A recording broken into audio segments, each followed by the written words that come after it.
Muy buenas noches a la mejor comunidad de todo Internet. Y como siempre, un agradecimiento por dejarnos entrar en sus dispositivos para llevarles las siguientes historias que les van a hacer dudar de la existencia de lo paranormal. Antes de volver a la normalidad, espero de todo corazón que hayan disfrutado de algunos días libres y estén del mejor humor para escuchar las siguientes historias. Apaga la luz y déjate llevar, que ya estás entrando en el mundo de relatos de la noche. Hola comunidad, espero que se encuentren bien todos los que escuchan. Mi historia sucede en 2019. Yo vivo en el municipio de Tlalnepantla, donde todos los años se hace una representación del Vía Crucis de Cristo en un cerro del lugar. Mi novio de aquel entonces me invitó a acompañarlo a seguir la representación, y como vendrían sus primos de visita, acepté para convivir con ellos y conocerlos. Todo iba bien en el recorrido, normal. Iba siguiéndolo toda su familia. Ahí fue cuando noté un comentario de su abuelita que me sacó mucho de onda. No vayan a ir más allá. No vayan al cerro. El diablo anda suelto. La verdad, no entendía a qué se refería, y nadie pareció ponerle atención.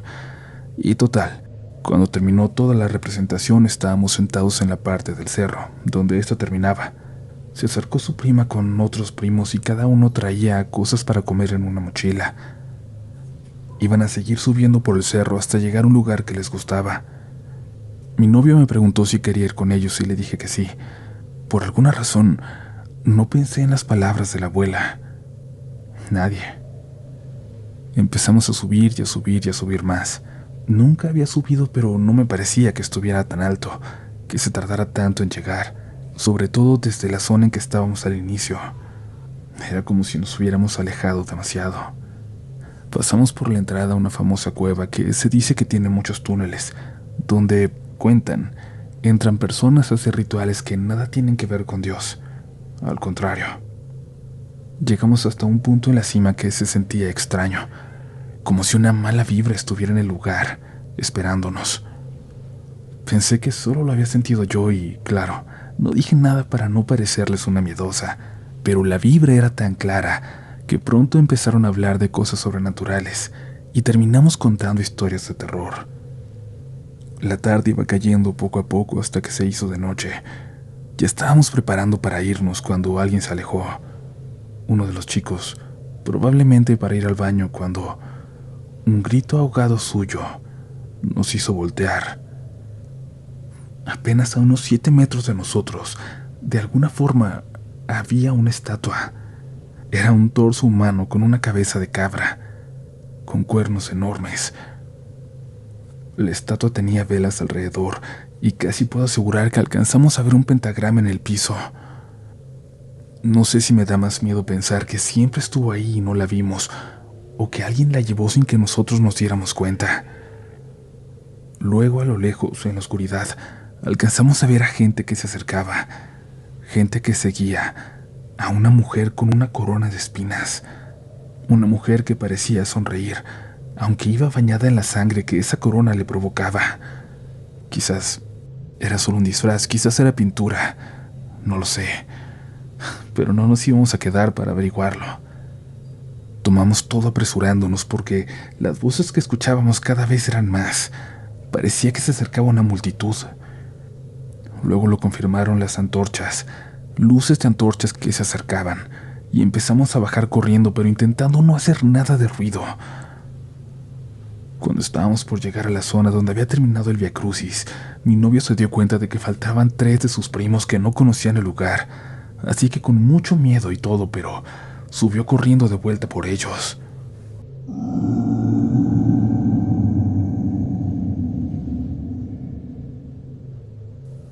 Un sonido muy extraño llenaba la noche, pero por suerte mi novio no tardó más de unos minutos en llegar junto a sus primos para seguir corriendo hasta llegar a su casa. Los primos dijeron que entre la gente que subía iba un hombre vestido de negro con una máscara de chivo, que la mujer de blanco, la de la corona, se había puesto con los brazos extendidos, como si imitara a Jesús en la cruz. Lo que más los aterró fue un rugido, ese que escuchamos hasta abajo, y que de alguna forma Ellos creían que provenía de la estatua que vimos a tan solo unos metros. Esa noche yo ya no quise ir a mi casa. Me quedé con la hermana de mi novio, pero ya no salí de ahí. Lo peor fue que aquel rugido, ese que escuchamos en el cerro, lo volvimos a escuchar varias veces más durante la noche, pero esta vez recorriendo las calles cerca de nosotros.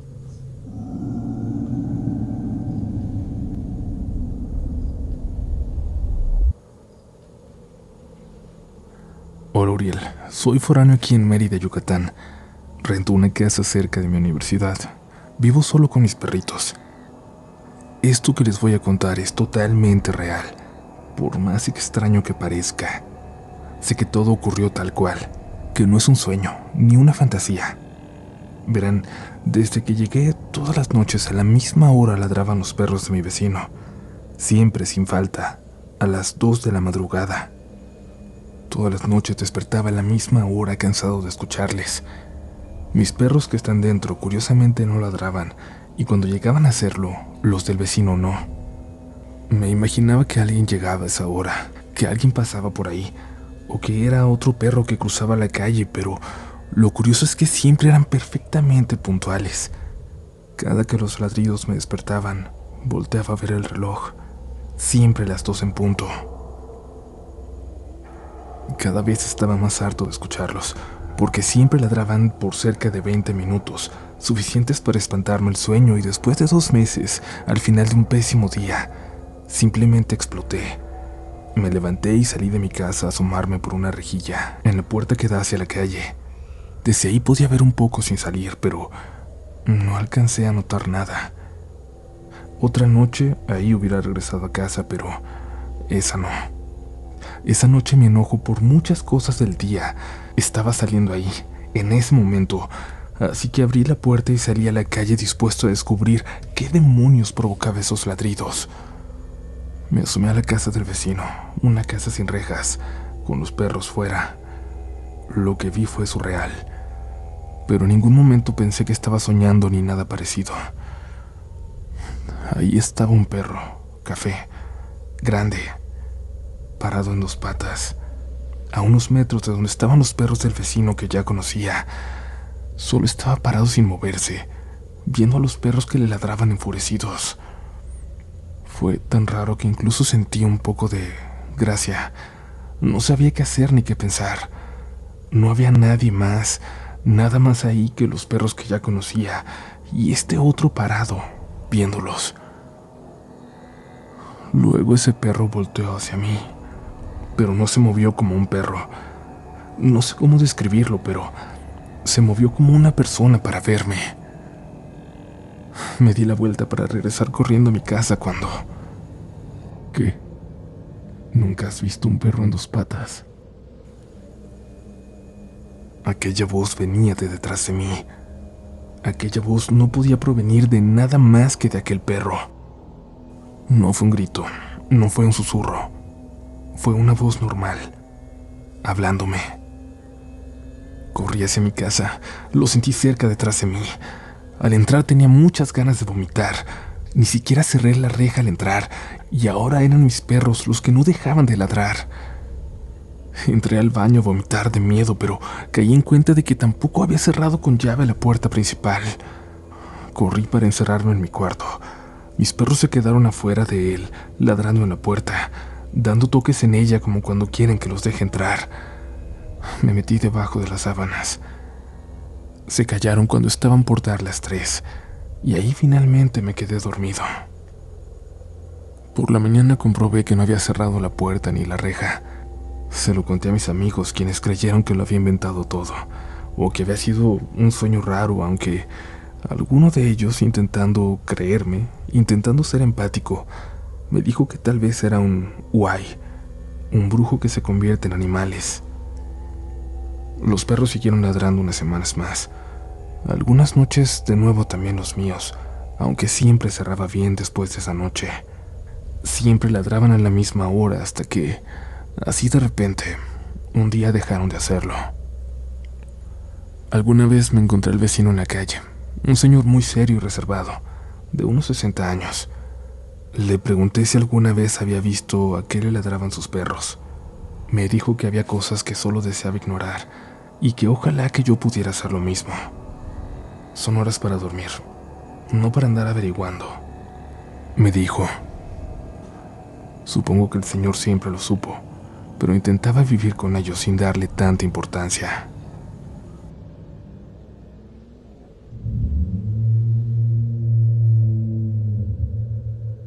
Una nueva historia de perros con comportamientos extraños, y de nueva cuenta viniendo desde la península de Yucatán. Te recordamos que si eres de allá y tienes una experiencia al respecto, nos la hagas llegar. Y si eres de otra zona del país, de Centro o Sudamérica, o incluso de otro lugar del mundo, y también tienes una, ojalá que sepas que siempre la estaremos esperando. Sería genial poder hacer una recopilación larga al respecto. Continuamos.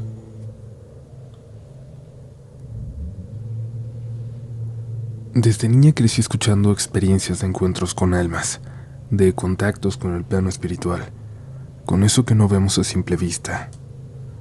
Mi papá toda su vida estuvo abierto, sensible a esas experiencias, primero como espectador, hasta que las almas empezaban a llamarlo, a contactarlo, a buscar cosas de él. Ahí decidió suspender esas interacciones, cerrarse a ellas por completo. Cuando escuchaba esas historias de él, lejos de asustarme, me parecían sumamente interesantes. Quizás por eso también he sido testigo de varias manifestaciones. Una de ellas, la que voy a contarles a continuación. Desde hace algunos años, gracias a mi hija, encontré relatos de la noche, cuando era una comunidad de apenas 2000 personas. Desde ese momento no nos hemos perdido uno solo de sus episodios, e incluso hemos hecho veladas escuchando sus relatos a todo volumen con la familia. Nunca había tenido el placer de compartir una de mis historias, ya que no soy buena redactando, pero ahora mi hija tuvo oportunidad de apoyarme y por fin se las hago llegar. Soy originaria de Córdoba, Veracruz, pero desde el 2010 vivo en la Ciudad de México, en aquel entonces aún llamada Distrito Federal. Desde entonces nos hemos mantenido en constante movimiento, viviendo en diversos barrios de la ciudad, por lo que nos tocó estar algún tiempo en la delegación Iztapalapa. A mí siempre me ha gustado caminar, explorar, sobre todo si tengo lugares interesantes a mi alrededor, y para mi fortuna el famoso Cerro de la Estrella me quedaba muy cerca, tanto que se convirtió en uno de nuestros destinos favoritos en los fines de semana. Pese a tener una ruta pavimentada, mi familia y yo gustábamos de atravesar por el bosque, por las áreas poco frecuentadas, y creo que podría decir que gran parte del cerro ya era para mí territorio conocido. El año debe haber sido 2018.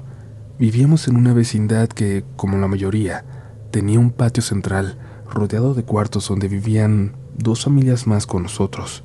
En ese patio era común que siempre estuvieran los tendederos llenos de ropa secándose con el poco tiempo que le daba el sol. En aquel entonces, justo frente a nuestra casa, vivían un grupo de chicas en un pequeño departamento. Ellas constantemente hacían reuniones nocturnas y el ruido me era bastante molesto, y es que sentía que no tenían consideración con los demás. Una noche me despertaron golpes violentos en nuestra puerta, casi como si lo hubieran pateado. Era de esas de mitad de metal y la mitad de cristal, por lo que si me acercaba era fácil mirar hacia afuera. Lo primero que pensé fue en las chicas, y es que no sería la primera vez que ellas o alguno de sus invitados molestaban a altas horas de la noche por motivos irrelevantes. Por eso me levanté rápido con intención de reclamarles, pero al mirar por el cristal de la puerta, vi a una mujer parada entre los tendederos. El viento se colaba moviendo la ropa, por lo que la perdía de vista por momentos. Su mirada fue lo que me llamó más la atención. Veía fijamente hacia mi puerta, y algo en su semblante me producía una angustia insoportable. Sentí que me quería decir algo, pero no le salían las palabras. Se veía joven, así que pensé que sería amiga de las vecinas, que necesitaba ayuda.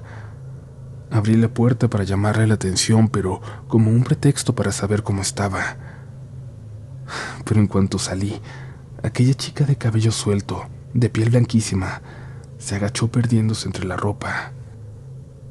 Me agaché para buscarla por debajo, para ver hacia dónde se había ido, pero no había señales de ella. Era imposible que se hubiera ido tan rápido, pues desde ahí yo podía ver todo el patio central. Sus pies no estaban por ningún lado. Simplemente había desaparecido, como si se hubiera esfumado en el aire.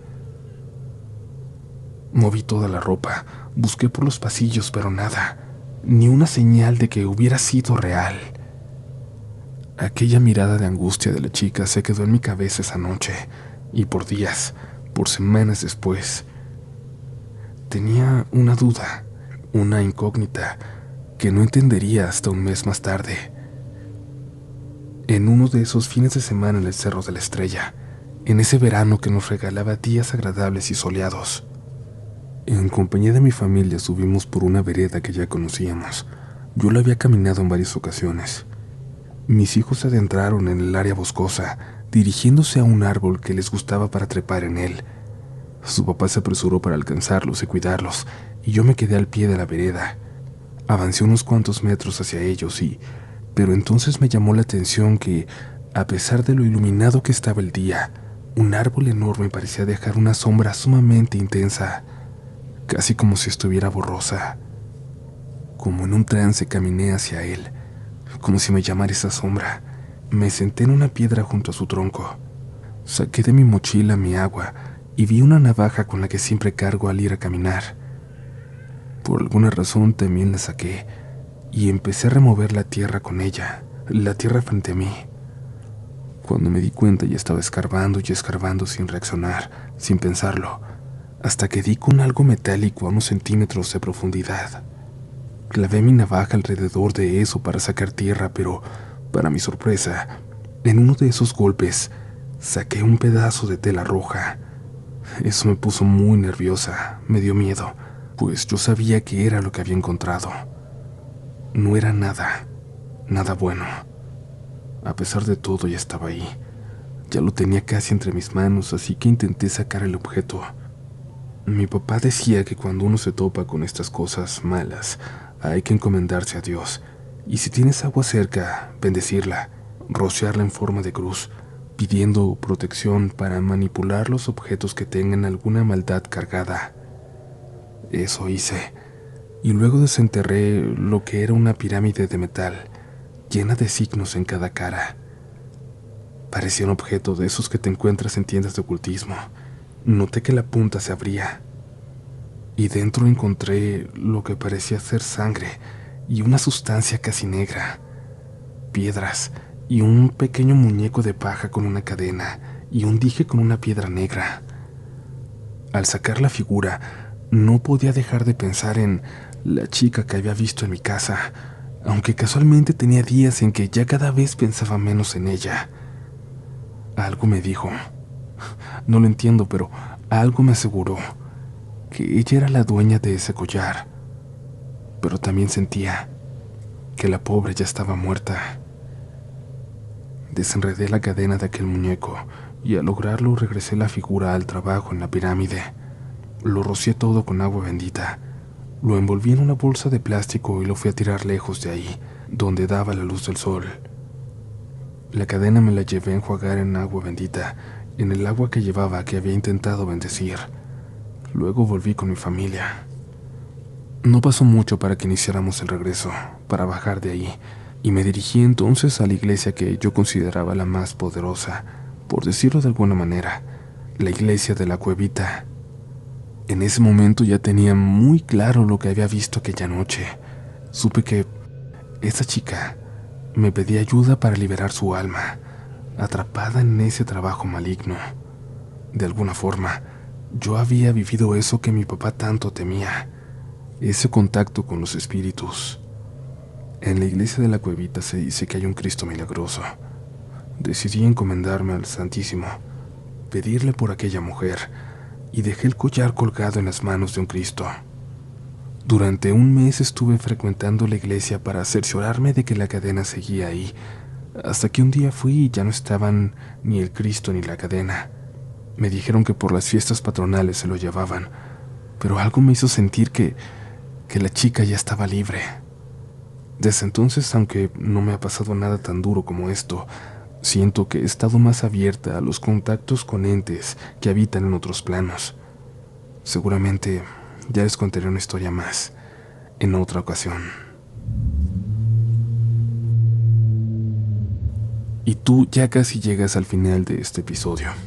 Y eso es muy bueno porque, ya te lo hemos dicho, no todas las personas que inician un episodio logran terminarlo, no en un solo intento por lo menos. Una vez más les comparto que pueden encontrar mi libro de cuentos de terror, Relatos de la Noche, en Amazon o en cualquier librería en línea de su confianza, también físicamente cerca de ustedes. Me ha encantado cada que tengo oportunidad de platicar con la gente que ya lo ha leído, recibir comentarios y opiniones de cómo les ha gustado, porque recuerden que fue primeramente un libro escrito para que lo leyera la gente que sigue este podcast.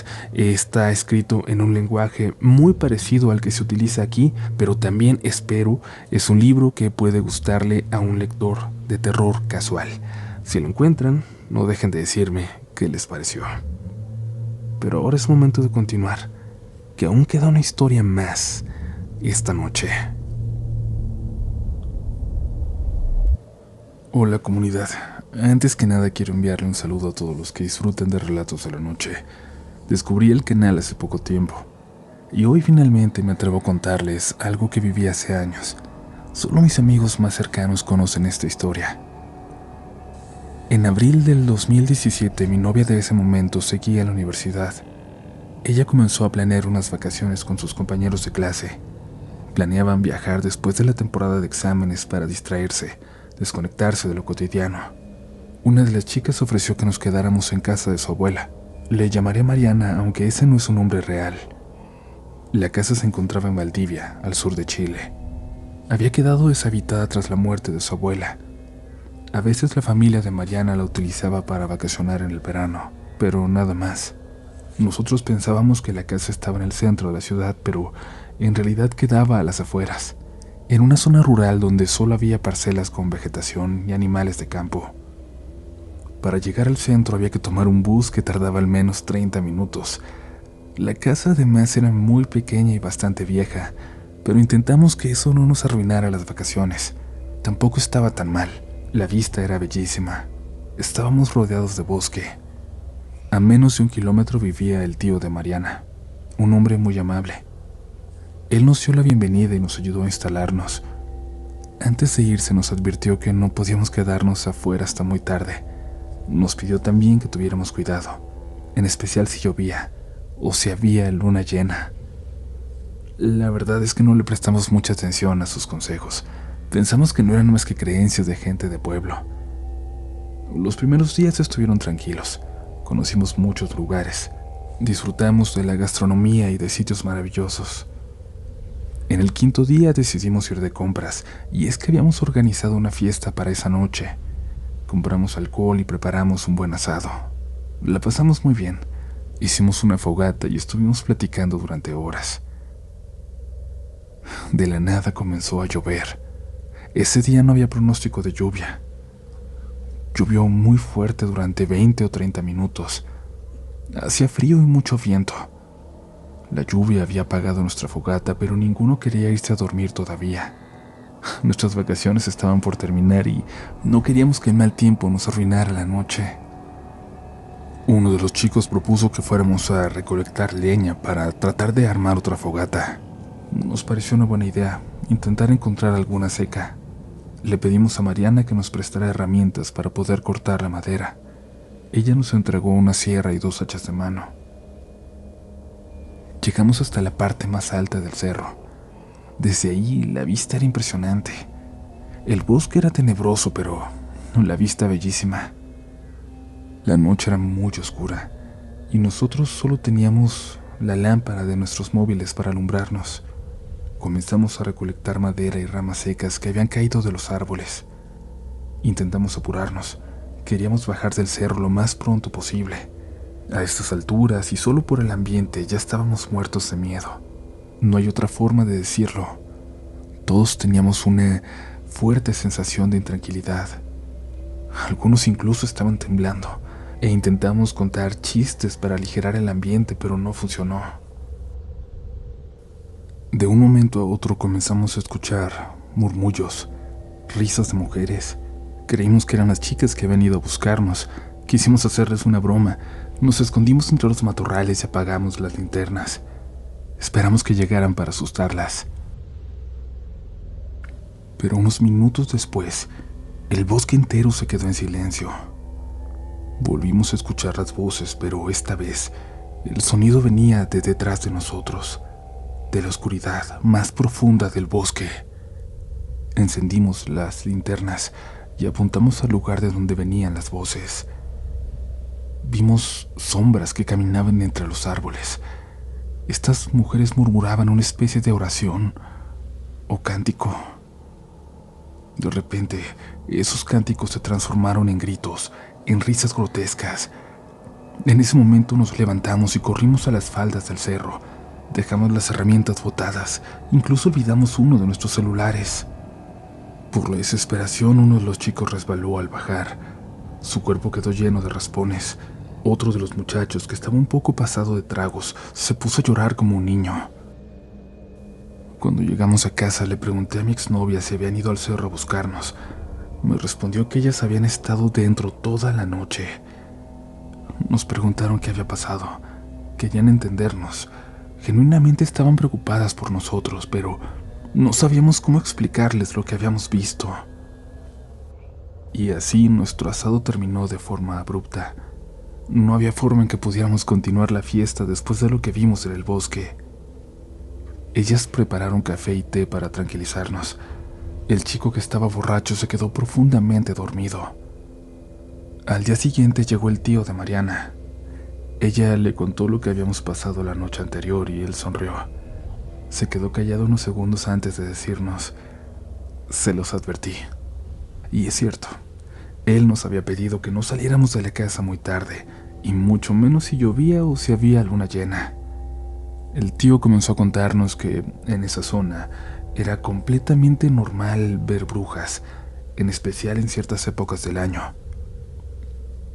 Él las había visto bajar del bosque en varias ocasiones.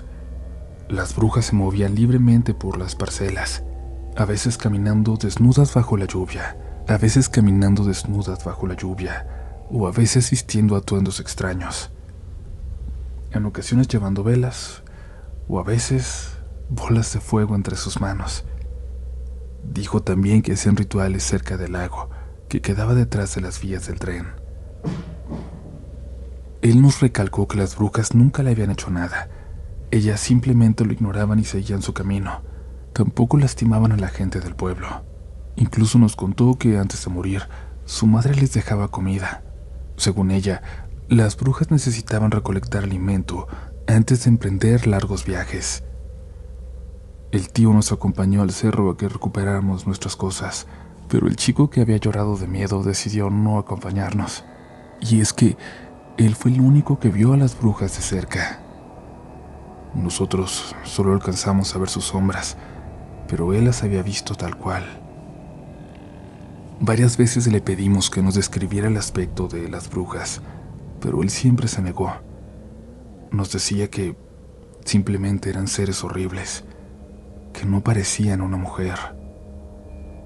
Bajamos del cerro con las palas y el celular que habíamos olvidado. Esa noche nos despedimos del tío y le agradecimos todas las atenciones que había tenido con nosotros. Tomamos nuestras maletas y caminamos a la parada del bus que nos llevaría al centro de la ciudad, y ahí otro transporte hasta Santiago de Chile. Cuando subimos al bus, miré por una de las ventanas. Alcancé a ver que en uno de los árboles había un letrero de madera que decía «Pueblo de Brujas». Hoy en día sigo teniendo la duda de si ese letrero estaba ahí el día que llegamos, porque yo no recuerdo haberlo visto.